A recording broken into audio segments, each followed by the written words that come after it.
Niya na ang Balitang Express region-wide karong orasa. Grass fire nagkaylap sa Barangay Poblacion 9 sa Dakbayan sa Cotabato. Usa ka insidente sa grass fire ang nahitabo kagabi, Enero 31 karong tuig sa Biniruan, Barangay Poblacion 9, Dakbayan sa Cotabato. Dalingan namatikdan ang sunog ug dayon gitubag tungod sa paspas ug maayong lihok sa mga opisyal ug mga nagapuluyo sa barangay. Tungod sa agarang aksyon, dalira nga nakontrol ang kalayo ug wala na kini mikaylap. Walay gitahong nga nasamdan ug wala usab na tala nga nadaot nga mga balay. Miabot ang Bureau of Fire Protection o BFP aron hingpit nga mapalong ang kalayo o masiguro ang kaluwasan sa lugar.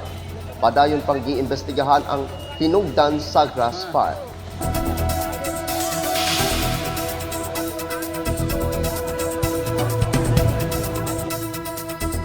Samtang Tacurong City Fire Station miapil og aktibo sa kalihukan nga alay linis para kay Maria.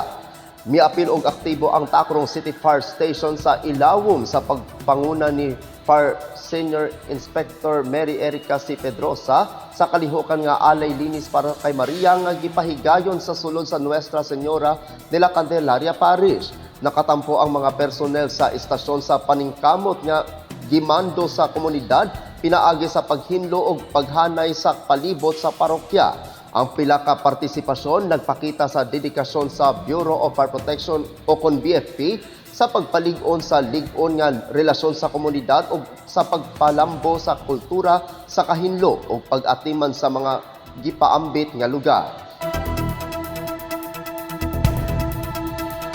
At ang ang uban pang mga balita unya sa alas 9:30 sa gabi sa Weekend News. Ako ang inyong lingkod sa Balita Online, Apolinario Valencia. Daghang salamat.